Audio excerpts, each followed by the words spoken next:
ټولو ته د سلام په وړاندې کولو سره نن به د نومونیا یا سینه او بغل په اړه په ساده ژبه خبرې وکړو، ځکه چې نومونیا په انسانانو کې د ناروغي او مرګومیر څلورم لامل دی. سینه او بغل د سږو د نسج التهاب او انتاني یا میکروبي کېدل دي چې اکثرا د باکتریایي یا ویروسي میکروبونو او نورو ډول ډول عواملو له امله رامنځته کیږي. په متحده ایالاتو کې هر کال شاوخوا 1 میلیون کسان د سینه او بغل له امله روغتونونو او روغتیایي مرکزونو ته مراجعه کوي، چې له هغو څخه تقریبا 500 کسان خپل ژوند له لاسه ورکوي. ګرڅه سینه او بغل کولی شي هر څوک په ناروغۍ اخته کړي، مګر له 2 کلني کم او له 15 کلني پورته عمر لرونکي خلک په سینه بغل د اخته کېدو لوړ خطر سره مخامخ دي. د سینه بغل اکثریت ناروغان د مناسبې او په وخت درملنې سره روغېږي او خپل عادي ژوند بیا مومي. خو سره له دې هم روغتون کې د بستر کېدو په لومړیو 10 ورځو کې د ناروغانو د مړینې کچه له 5 تر 10 سلنه پورې ده، او د مړینې کچه په هغو ناروغانو کې چې په آی سی یو یا د جدي پاملرنې خونه یا انټنسیو کیر یونټ کې بستر کېږي تر 10 سلنې پورې رسیږي. یعنی له هر 3 ناروغانو یو ناروغ چانس لري چې ژوند له لاسه ورکړي. سینه بغل په سږو کې د اوبو او مایع د رامنځته کېدو او ټولېدو لامل کېږي چې ساه اخیستل یا تنفس کول ستونزمن کوي. اوس به د تنفسي جهاز جوړښت او فعالیت یا اناتومي او فیزیولوژي ته یو لنډه کتنه وکړو. کله چې یو شخص تنفس کوي، هوا د تنفسي نل یا شزن له لارې قصبو او د هوا کڅوړو یا الویولونو ته رسیږي. الویولونه د انګور د خوشې په څیر د هوا خورا کوچني کڅوړې دي چې د شیریه عروقو یا د وینې د ډیرو وړو شریانونو یا رګونو په واسطه پوښل شوي دي. په حقیقت کې د الویولونو یا دغه کڅوړو دیوالونه د اکسیجن او کاربن ډای اکساید د تبادلې ځای ده. هغه دا چې اکسیجن د هوایی کڅوړو څخه د وینې رګو ته داخليږي او کاربن ډای اکساید د وینې له رګو څخه د هوا کڅوړو ته ننوځي، چې بیا د زفیر یا د نفس ښکلو په واسطه له بدن څخه خارجيږي. لکه څنګه چې ټول پوهیږو، انسانان د ژوندي پاتې کېدو لپاره اکسیجن ته ضرورت لري. کله چې انسان تنفس کوي، د هوا سربیره نور شیان لکه میکروبونه هم تنفس سره سږو ته داخليږي، خو په نارمل حالت کې د انسان دفاعي سیستم په ډول ډول میکانیزمونو سره د هغو په کنټرول او له منځه وړلو کې فعال دی او د وجود ساتنه کوي. د مثال په توګه ټوخی چې زیان رسونکي یا مضر مواد له تنفسي جهاز څخه بهر باسي. همداراز ځانګړی نسج چې د میوکوسیلیاري په نامه یادیږي وجود لري، چې دا یو خاص نسج دی چې تنفسي جهاز له دننه خوا پوښي او لکه جارو، دوړې، خاورې او نور بهرني ذرات د میکروبونو په شمول د تنفسي جهاز څخه د باندې خواته جارو کوي او له بدن څخه یې خارجوي. سربیره په دې په دفاعي سیستم کې یو ډول ځانګړي حجرات چې د ماکروفیج په نامه یادیږي په الویولونو یا هوایي کڅوړو کې موقعیت لري، چې دا ماکروفیجونه میکروبونه او بهرني مواد بلکوي، یعنی خوري او په دې ډول یې له منځه وړي. خو کله کله یو قوي او خراب میکروب ممکن وکولای شي چې په دې بریالی شي چې قصبې او هوایي کڅوړې کالونایز کړي، یعنی هلته وده او تکثر وکړي او وکولای شي چې شخص په نومونیا یا سینه بغل اخته کړي. دا میکروبونه معمولا تکثر کوي او له هوایي نلونو یا مجراو څخه سږو ته تیریږي، چې د التهاب د رامنځته کېدو لامل کېږي او نسج په چټکۍ سره د اوبو یا مایع څخه ډکیږي، چې پکې د وینې د سپینو کرویات یا وایټ بلډ سل او پروتینونو په شمول کېدای شي چې ریډ بلډ سل یا د وینې سره کرویات هم په هغه صورت کې چې واړه رګونه زیانمن شوي او تخریب شوي هم ولیدل شي. او دا کولای شو موږ د ناروغ په بلغم یا خراش کې مشاهده کو. ډیر میکروبونه شتون لري چې کولای شي د سینه بغل لامل شي. ګرځ په اکثریت مواردو کې خصوصا په ماشومانو کې سینه بغل د ویروسونو او باکتری میکروبونو له امله رامنځته کیږي، مګر کیدای شي چې فنګسي عامل او یو ځانګړي ډول باکتریا چې د مایکرو باکتریا په نامه یادېږي هم د سینه بغل لامل شي. په لویانو کې سټریپټوکاکس نومونیا، هیمافیلس انفلونزا او سټریپټوکاکس اوریس عمده باکتریایي عوامل دي چې د سینه بغل لامل کیږي. هغه خلکو کې چې نارمل دفاعي سیستم لري فنګسونه په ندرت سره د سینه بغل لامل کیږي. اوس به په لنډ ډول سره د سینه بغل د تصنیف یا کلاسیفیکیشن په اړه خبرې وکړو. د سینه بغل تر ټولو عام ډول هغه دی چې ټولنه کې منځته راغلی وي چې د کمیونټي اکوایرډ نومونیا په نوم هم یادېږي، او هغه دا چې سینه بغل د روغتون او طبي چاپیریال څخه بهر منځته راغلی وي. بل ډول هغه سینه بغل دی چې په روغتیایي چاپیریال لکه روغتون کې منځته راغلی وي چې د هاسپټل اکوایرډ نومونیا او یا نوزوکومل نومونیا په نوم یادېږي، او هغه دا چې سینه بغل په هغه کسانو کې منځته راشي چې د کومې بلې ناروغۍ لپاره روغتون کې بستر شوی وي.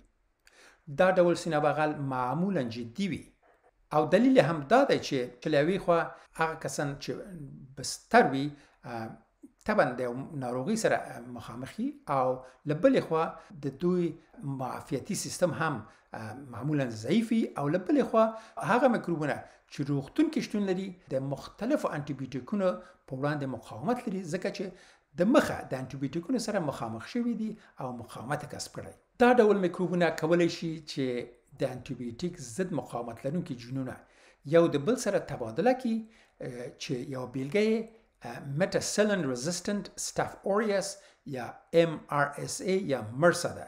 غیر مقاوم ستافیلوکاکس اوریوس هم کولای شي چې د سینه بغل یا نورو انتاناتو لامل شي، مګر دا میکروبونه د معمولي انټيبیوټیکونو په واسطه لکه امپیسیلین کېدای شي چې په اسانه تداوي شي. په داسې حال کې چې مرسا یا ميتاسيلين ريزيستنت ستاف اوريوس د ډیری انټيبیوټیکونو په وړاندې مقاومت لري، او په همدې دلیل د هغو درملنه او له منځه وړل هم ستونزمن دي.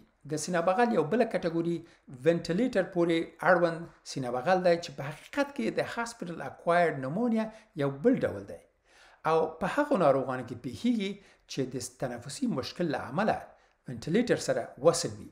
کوم ناروغان چې وینټیلیټر سره وصل وي له یوې خوا طبعا ډیر ناروغه وي، او له بلې خوا د مصنوعي تنفس د ماشین د شتون له امله ټوخی نشي کولی، نو میکروبونه کولی شي چې مستقیما د اندوټریکل ټیوب څخه سږو ته لاړ شي او د سینه بغل یا نومونیا لامل شي.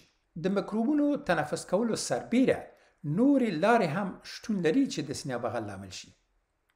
د مثال په توګه که د ډوډۍ خوراک په وخت کې غذایي مواد په تصادفي توګه د میری یا د ډوډۍ نل پر ځای تنفسي نل یا شزن ته داخل شي، چې دا حالت په نام د اسپریشن نومونیا یادېږي. په نارمل حالت کې یو عکسه یا ریفلکس چې د ګاګ ریفلکس په نامه یادېږي د تنفسي نل ته د موادو د ننوتو څخه مخنیوی کوي. خو کله چې یو شخص بیهوشه وي یا الکول څکلي او نشه‌ای او یا نشه‌ای توکي یا مخدره مواد اخیستي او یا د دماغي ترزیز له امله دا عکسه له منځه تللی وي او دا ناروغ کانګ یا استفراغ وکړي، په داسې حالاتو کې کله چې ګاګ ریفلکس او ټوخی خپله نارمله دنده نشي ترسره کولی، نو دا دفاعي میکانیزم وجود نه لري او دا مواد د شخص تنفسي جهاز ته ننوځي، چې دا کولی شي چې د یو ډیر خطرناک ډول نومونیا چې د اسپریشن نومونیا په نامه یادېږي لامل شي. کله چې اسپریشن نومونیا یا دا ډول سینه بغل هوایي نل ته د معدې د محتویاتو د داخلېدو له امله رامنځته شي، په څنګ د دې کې چې غذایي مواد او موجود میکروبونه سږو ته داخليږي، د معدې د تیزابو د شتون له امله د سږو کیمیاوي تخریش هم منځته راځي. د سینه بغل بل تصنیف په تنفسي سیستم کې د میکروب اناټومیک موقعیت پر بنسټ دی. د مثال په ډول برانکونومونیا. په دې ډول سینه بغل کې میکروب د تنفسي جهاز په اوږدو کې شتون لري، یعنی له کوچني هوایي نلونو یا قصیباتو نیولې تر هوایي کڅوړو منتنوي. په بل ډول کې چې د ایټیپیکل نومونیا یا غیر وصفي نومونیا په نوم یادېږي، میکروب د الویولونو یا هوایي کڅوړې څخه بهر په هغه نسج کې چې د انټرسټیشن په نامه یادېږي شتون لري.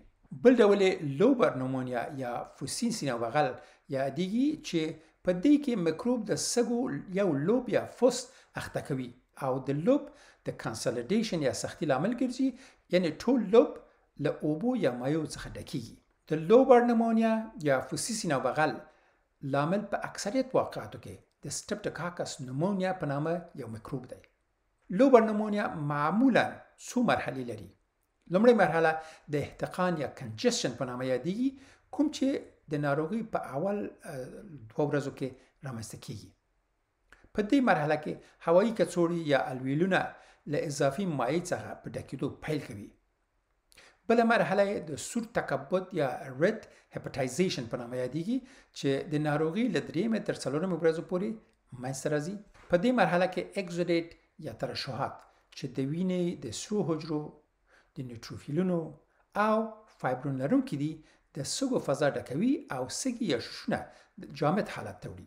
دې مرحلې ته سور تکبد یا ریډ هپټایزیشن د دې لپاره ویل کېږي چې سږي د ځګر په شان ځګري رنګ غوره کوي.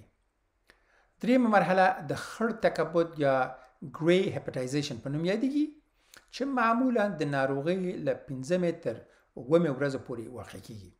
په دې مرحله کې هم سږي لا سخت دي مګر رنګ بدلون مومي، ځکه چې په ترشحاتو کې موجود د وینو سره کرویات په تخریبېدو او تجزیه شروع کوي. وروستۍ مرحله د تحلیل یا ریزولوشن په نامه یادېږي چې د 8 ورځې شاوخوا کې پیل کېږي او کولی شي چې تر 3 اونیو پورې دوام وکړي. په دې مرحله کې اکزودیت یا ترشحات د انزایمونو په واسطه هضم کېږي، د مکروفاژونو په واسطه بلا کېږي او د ټوخي په واسطه له سږو او بدن څخه بهر کېږي. د سینه بغل د خطر عامل یا ریسک فاکټرز. سینه بغل کولی شي چې هر څوک اخته کړي، خو 2 سني ګروپونه د اخته کېدو لوړ خطر کې دي. لومړی ګروپ ماشومان او په ځانګړې توګه هغه ماشومان چې عمرونه یې 2 کاله او یا کم وي. دوهم ګروپ مسن خلک چې عمر یې 65 کاله او یا له هغه پورته وي. د خطر نور عوامل: روغتون کې بستر کېدل. که چیرې یو څوک د اوږدې مودې لپاره د روغتون د جدي پاملرنې څانګه یا آی سی یو کې بستر وي، نو د سینه بغل اخته کېدو لوړ خطر کې دی، په ځانګړې توګه هغه ناروغان چې وینټیلیټر یا مصنوعي تنفس ماشین سره وصل وي، او یا هغه خلک چې مزمن ناروغۍ ولري. که ناروغ سی او پی ډي یا کرونیک ابستراکټیو پولمنري ډیزیز یا د سږو اوږدمهاله انسدادي ناروغي ولري، او یا د زړه مزمن ناروغي ولري لکه کنجسټیو هارت فیلیر یا د زړه احتقاني عدم کفایه، نو زیات احتمال شته چې په سینه بغل اخته شي. نور هغه خلک چې سګرټ څښي. سګرټ څښل د باکټریاو او ویروسونو وړاندې د بدن دفاعي سیستم تضعیفوي، په ځانګړې توګه د میوکوسیلري نسج چې پخوا مو ویلې چې میکروبونه او ګرد و دوړې جارو په شان له تنفسي سیستم د باندې باسي، دې ته زیان رسوي او د سینه بغل باندې د اخته کېدو چانس لوړ وي. همداراز د معافیتي سیستم کمزوري، لکه هغه خلک چې په ځینو ناروغیو لکه ایډز اخته دي، یا هغه خلک چې د اعضاو ترانسپلانت یا پیوند ورڅخه اجرا شوی، لکه د بډوډو پیوند یا د جگر پیوند یا د نورو اعضاو پیوند، یا هغه کسان چې د سرطان ضد درمل یا کیموتراپي اخلي. همداراز هغه کسان چې د سټیرویډز اوږدمهاله درملنه اخلي. دا ټول په سینه بغل باندې د اخته کېدو د لوړ خطر سره مخامخ دي. د سینه بغل ناروغان کېدای شي چې په کور کې تداوي شي، یا په روغتون کې بستر شي، او یا په روغتون کې هم په انټنسیو کیر یونټ یا د جدي پاملرنې څانګه کې بستر شي. دا چې په سینه بغل اخته کوم ناروغان په روغتون کې بستر شي، ډاکټران یو فارمولا لري چې په نام د کرب 65 یادېږي، چې د هغه په اساس تصمیم نیسي چې آیا یو ناروغ چې په سینه بغل اخته ده په کور کې تداوي شي او یا په روغتون کې بستر شي. کرب 65 چې سی یعنی کنفیوژن یعنی ناروغ ګنګس او گیچ وي، یو یوریمیا یعنی په وینه کې د یوریا کچه پورته وي. R respiratory rate یا د تنفس شمیره په یو دقیقه کې. B blood pressure یا د وینې فشار. او 65 یعنی دا د ناروغ سن که 65 علاقه نه پورته وي. دا یو فارمول لري چې دا ټولو ته یو نمره ورکوي او که دا جمع شي چې نمره که پورته وي دا ناروغان باید بستر شي. که د یوریا سویه له 7 ملي مول پر لیټر یا 19 ملي ګرام پر ډیسی لیټر څخه زیات وي. که د تنفس شمیره په یوه دقیقه کې 10 یا له هغه نه پورته وي. که د وینې سیستالیک فشار یا لوړ فشار له 90 نه کته وي او د وینې ډایسټالیک یا کته فشار له 80 نه کم وي او د ناروغ عمر 65 او له هغه نه پورته وي دا ناروغان بستر کیږي.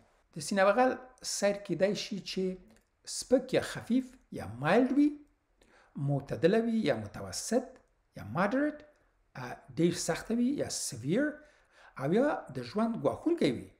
لکه چې پخوا وویل شو سینه بغل په لاندې کټګوري خلکو کې وخیم سیر لري. 2 کالو څخه وړو کوچنیانو کې، 15 کلونو څخه پورته خلکو کې، هغه کسانو کې چې معافیتي سیستم کمزوری وي او هغه خلک چې نوري مزمنه یا اوږدمهاله ناروغۍ ولري لکه د زړه مزمنه ناروغۍ، د شکر ناروغۍ یا COPD یا chronic obstructive lung disease او یا داسې دواګانې واخلي چې معافیتي سیستم ضعیف کړي. نومونیا څه اعراض او علایم یا نښې نښانې لري؟ د سینه بغل یا نمونې اصلي نښې نښانې یا اعراض او علایم په لاندې ډول دي. د سینې درد په ځانګړې توګه کله چې ناروغ تنفس اخلي او یا ټوخی کوي.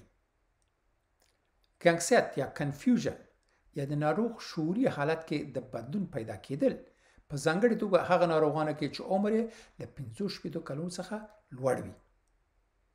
ټوخی چې کېدای شي د بلغم یا خراشکې سره یو ځای وي. د ستړیا احساس یا فټیګ، ډسنیا یا په سختي سره ساه اخیستل یا ساه اخیستلو کې مشکلات ولري. تبه یا فیور، مګر ځینو ناروغانو کې کېدای شي چې تبه شتون ونه لري، خصوصا په هغه خلکو چې عمر زیات ده یا معافیتي سیستم ضعیف ده ممکن دوی تبه ونه لري. خولې کول یا تعرق، لرزه یا د یخني احساس کول، د هضمي جهاد اختلالات لکه زړه بدوالی، کانګې یا نسناسته یا اسهال. نوي زیږیدلي ماشومان ممکن د سینه بغل هیڅ وصفي نښې نښانې یا اعراض او علایم ونه لري یا ممکن ستړي یا ضعیف ښکاره شي یا تبه او ټوخی ولري یا نارامه او ناراحته معلوم شي یا ساه اخیستو کې او یا خوړلو کې ستونزه ولري. سینه بغل معمولا د سالنډي یا ډسنیا، د سینې درد، بلغم لرونکي ټوخي او تبې سره یو ځای وي. یعنی شخص ممکن خړ رنګه یا نسواري بلغم ولري او یا حتی خراشکې کې وینه ولیدل شي. په سینه بغل اخته شخص ممکن ستړیا او تبې سره چټک تنفس یا ټکیپنیا ولري او یا چټک نبض یا ټاکیکاردیا ولري، یعنی په یوه دقیقه کې له 100 څخه پورته نبض ولري. هغه ناروغانو کې چې برانکل سینه بغل یا برانکل نومونیا لري د صدر اکس یا د سینې رادیوګرافي کې په سږو کې لکې چې ټول سږي کې خپرې دي ممکن ولیدل شي او په انټرسټیشل نومونیا یا سینه بغل یا ایټیپیکل نومونیا کې هم همدارنګه په سږو کې خپرې پارچه لکې ممکن ولیدل شي چې زیاتتر د پری هایلر سیمو کې یعنی هغه سیمه کې چې قصبې سږو ته داخليږي متمرکز وي. په لوبر نومونیا یا فوسین سینه بغل کې مایع د سږي په یو یا څو لوبونو کې ټولیږي او کله چې قرع شي یعنی چې د ډاکټر لخوا خاصه معاینه شي اهمیت ښیي چې د سږو په کانسولیډیشن یا په سږو کې د مایع د تراکم په ټولیدو دلالت کوي. د ناروغ د صدر د لمس کولو معاینه کې ډاکټر کېدای شي چې ټکټایل فرمیټس یا صوتي لمسي فرمیټس احساس کړي او په اصغا یا سټرسکوپ معاینه سره کېدای شي چې ریسپیریټري کراکلز یا برانکیال بریثینګ ساوند ولري او یا ناروغ برانکافوني او یا ایګافوني وکړي. د سینه بغل درملنه د سینه بغل درملنه د ناروغي یا نومونیا په ډول او د ناروغي په شدت پورې اړه لري. څرنګه چې د سینه بغل لوی عامل اکثرا باکتریایي میکروبونه دي، معالج ډاکټران اکثرا میکروبي ضد درمل چې د انټي بیوټیک په نامه یادېږي کاروي. که چیرې د باکتریایي سینه بغل احتمالي تشخیص کېښودل شي، د وینې او نورو معایناتو لپاره د موادو د اخیستو سره سم، نو ژر تر ژره براډ سپیکټرم انټي بیوټیکونه یا هغه انټي بیوټیکونه چې ډول ډول میکروبونه وژلی شي ناروغ ته ورکړل شي. مګر دا هم باید په پام کې ونیول شي چې ویروسونه هم د سینه بغل یو له عمده لاملونو څخه دي، په ځانګړې توګه په ماشومانو کې. او څرنګه چې پوهیږئ انټي بیوټیکونه د ویروسونو درملنه کې اغیزه نه لري. د باکتریا او ویروسونو سربیره نور فاکټورونه لکه ځینې پارازیتونه، فنګسي عوامل، کیمیاوي مواد یا د معدې محتویاتو تک تنفسي لارې ته او نور عوامل هم کولی شي چې سینه بغل لامل شي. په همدې دلیل خورا مهمه ده چې درملنه د ناروغي د سم تشخیص او د ناروغي د لامل د پیژندلو پر بنسټ وي. سربیره په دې د ټوخي د تسکین لپاره مقشح درمل، یعنی هغه درمل چې بلغم نرموي او ټوخي سره وتل اسانوي، هم په سمه او مناسبه توګه وکارول شي. او د درد او تبې د تسکین لپاره هم د تبې ضد او د درد ضد درمل په مناسب شکل سره وکارول شي. په خلاصه توګه سینه بغل یو ساري ناروغي ده چې کولی شي په یوه یا دواړو سږو کې د التهاب لامل شي او د ناروغ د سږو هوایي کڅوړې د مایع یا چرګ څخه ډکې شي او ناروغ ټوخه یا بلغم ولري، تبه، لرزه یا ریږدېدل او د تنفس عسرت یا سالنډي او نور ستونزې ولري. مختلف عوامل په شمول د ویروسونو، باکتریاو، فنګس او نور د سینه بغل لامل کېدای شي. سینه بغل مختلف ډولونه لري، لکه کمیونټي اکوایرډ نومونیا یا ټولنه کې ترلاسه شوی سینه بغل، بل هاسپټل اکوایرډ نومونیا یا په روغتون کې ترلاسه شوی سینه بغل، په ځینو مواردو کې د وینټیلیټر پورې اړوند نومونیا سینه بغل یا اسپریشن نومونیا او داسې نور. د سینه بغل درملنه د مرضی عامل په ډول او د ناروغي د شدت په بنسټ ولاړ دي. د ناروغي مخنیوی یا وقایه، هغه چې وایي چې 1 پاوند مخنیوی یا وقایه د یو خروار درملنه څخه غوره دی، د سینه بغل په اړه هم صدق کوي. د سینه بغل د واکسین اخیستل د ناروغي او مرګ ژوبلې څخه مخنیوي کې ډیر مهم دي. همداراز د کلني فلو شاټ یا انفلونزا واکسین اخیستل د سینه بغل په مخنیوي او وقایه کې خورا مهم ده. د روغتیا نړیوال سازمان یا WHO وايي چې سینه بغل د نړۍ په کچه د ماشومانو، تنکیو ځوانانو او زرو یو د مړینې له ټولو لویو لاملونو څخه دی. د سینه بغل څخه د لاندې ټکو په پام کې نیولو سره مخنیوی کېدای شي. د سینه بغل یا نومونیا واکسینونو اخیستل چې دا دوه ډوله واکسینونه لري، یو په نام د نوموواکس یا نومونیا 23 په نام یادېږي او بلې نومونیا 13 یا پریونر، چې دا دواړه واکسینونه باید واخیستل شي. مناسبه تغذیه یعنی د کافي اندازه ترکاریو او میوو خوړل، په منظم ډول سره ورځنی ورزش کول، د کور دننه د هوا د ککړتیا مخنیوی او کمول، د چاپیریال د شرایطو ښه کول، د تمباکو نه کارول لکه د سګرټو، چلم او داسې نورو مضره دخانیاتو کارولو څخه ډډه کول، په ځانګړې توګه چې کوچني ماشومان شکه نږدې نه وي. د سینه بغل د واکسینونو اخیستل په مناسب وخت کې او د کلني انفلونزا یا د فلو شاټ یا د فلو واکسین اخیستل.